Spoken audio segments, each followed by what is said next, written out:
제 20장.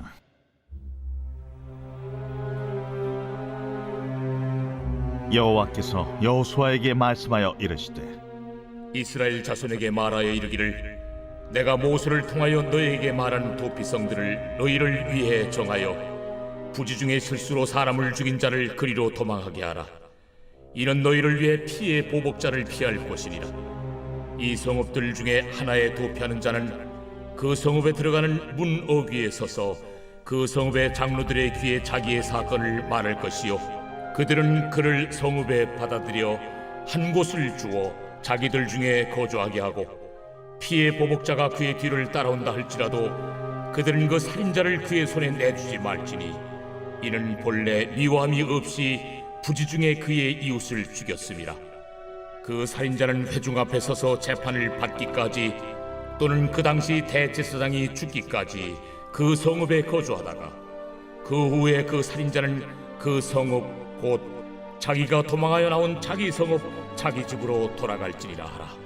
이에 그들이 납달리의 산지 갈릴리 게데스와 에브라임 산지의 세겜과 유다 산지의 기럇 아르바 곧 헤브론과 여리고 동쪽 요단 저쪽 르우벤 지파 중에서 평지 광야의 베셀과 갓 지파 중에서 길르앗 라못과 므낫세 지파 중에서 바산 골란을 구별하였으니, 이는 곧 이스라엘 모든 자손과 그들 중에 거류하는 거류민을 위하여 선정된 성읍들로서 누구든지 부지 중에 살인한 자가 그리로 도망하여 그가 회중 앞에 설 때까지 피의 보복자의 손에 죽지 아니하게 하기 위함이라. 새벽 영성 기도의 시간입니다. 하나님은 12지파에게 가나안 땅을 분배한 후 오늘 본문을 통해 도피성을 마련하십니다. 도피성은 고의가 아니라 실수로 사람을 죽인 사람이 복수로 죽지 않고 도망가 살 곳을 말합니다. 도피성은 요단강 동편에 3개, 서편에 3개로 총 6개가 있습니다. 도피성에 대한 규정은 하나님께서 이미 민수기 35장과 신명기 19장에서 말씀하셨습니다. 성경에 나온 도피성에 대한 규정을 정리하면, 실수로 살인을 한 사람은 일단 어느 도피성 중 한 곳으로 가서 성문 어귀에서 그 성의 장로들에게 사고에 대한 경위를 설명해야 합니다. 그러면 성의 장로들은 살인한 자를 받아들이고 그가 있을 곳을 마련해주고 도피성에서 살게 해줘야 합니다. 혹여나 복수를 하려는 자가 도피성으로 찾아와도 살인한 사람을 넘겨주면 안 됩니다. 왜냐하면 일부러 계획해서 살인을 한 게 아니라 실수로 부지 중에 사람을 죽였기 때문이죠. 살인을 한 사람은 도피성에서 살다가 재판을 받게 됩니다. 도피성으로 피한 실수로 살인을 한 사람이 자유를 얻게 되는 순간은 그 당시에 대제사장이 죽은 뒤입니다. 이러한 도피성 규정은 이스라엘 사람뿐만 아니라 이스라엘에 살고 있는 외국인들에게도 동일하게 적용되었습니다. 도피성 제도의 근본 목적은 인간의 생명 존중입니다. 도피성 제도는 당시 이스라엘에만 있었던 독특한 제도입니다. 이 당시 고대 근동의 일반적인 법은 쉽게 말해 눈에는 눈, 이에는 이였습니다. 대표적으로 함무라비 법을 들 수 있죠. 고대 근동의 일반적인 법은 함무라비 법을 따라갔습니다. 당시 제일 합리적이고 유명한 법 체계였기 때문이죠. 함무라비 법 체계를 따르면 실수로 사람을 죽였어도 그 어떤 이유를 막론하고 똑같이 죽어야 했습니다. 그러나 하나님께서 말씀하신 도피성 제도는 당시 흔했던 법 체계와는 다르다는 것을 보게 됩니다.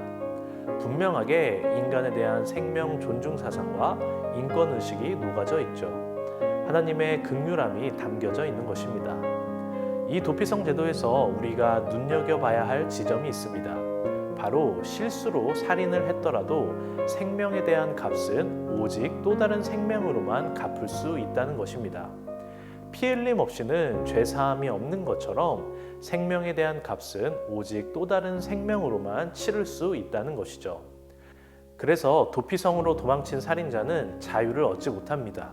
생명을 앗아간 값을 다른 생명으로 갚지 못했기 때문입니다. 그래서 평생을 도피성에서만 살아야 하죠. 그러나 이 살인자가 자유를 얻게 되는 유일한 순간이 오늘 본문에 등장합니다. 바로 당시 대제사장이 죽는 순간이죠. 함께 오늘 본문 6절을 읽어보겠습니다. 그 살인자는 회중 앞에 서서 재판을 받기까지 또는 그 당시 대제사장이 죽기까지 그 성읍에 거주하다가 그 후에 그 살인자는 그 성읍 곧 자기가 도망하여 나온 자기 성읍 자기 집으로 돌아갈지니라 하라 하시니라. 실수로 살인을 했어도 생명에 대한 값을 또 다른 생명으로 갚지 않았기에 살인자는 자유를 얻지 못합니다. 그러나 속죄를 상징하는 대제사장이 죽으면 대제사장의 생명으로 살인자는 죄사함을 얻고 자유를 얻게 되는 것이죠. 그러므로 도피성 제도는 예수 그리스도의 대속적 죽음에 대한 예표이기도 합니다. 도피성의 살인자는 대제사장의 죽음을 통해서만 자유를 얻고 고향 땅으로 돌아갈 수 있듯이 죄인인 우리들은 오직 예수 그리스도의 대속적 죽음을 통해서만 죄사함을 받고 천국 본향으로 갈 수 있는 것입니다.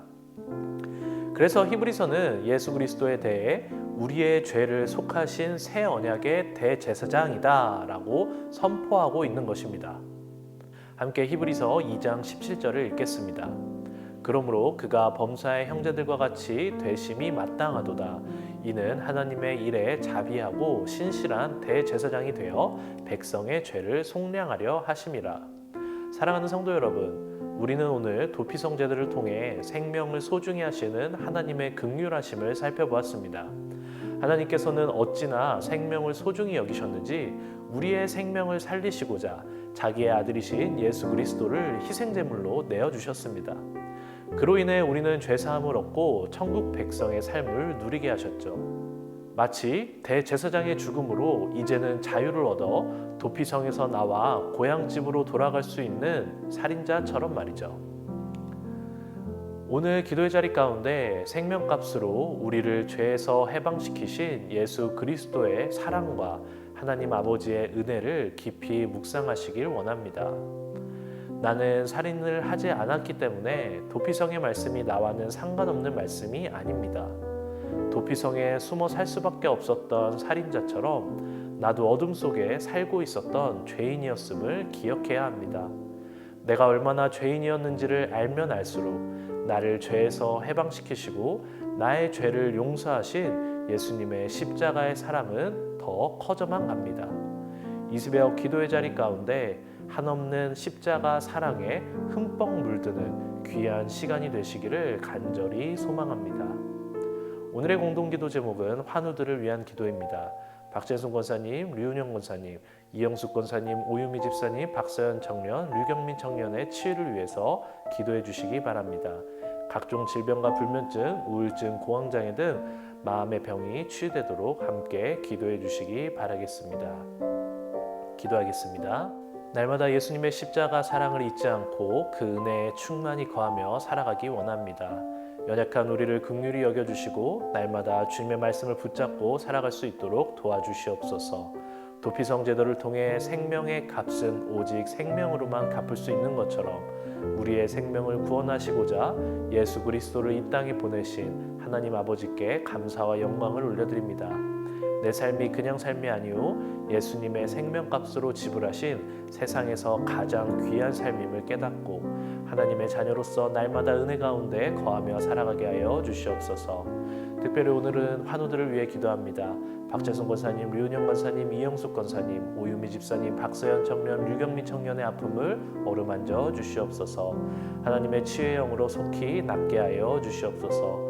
몸도 마음도 위로하여 주시고 각종 질병과 불면증, 우울증, 공황장애 등 마음의 병이 있는 성도님들을 성령 하나님께서 친히 어루만져 주시옵소서. 성령의 능력으로 모든 병마가 떠나가게 하여 주시옵소서. 단위에 세우신 담임 목사님을 위해 기도합니다. 담임 목사님께 날마다 성령의 능력을 더하여 주시옵소서.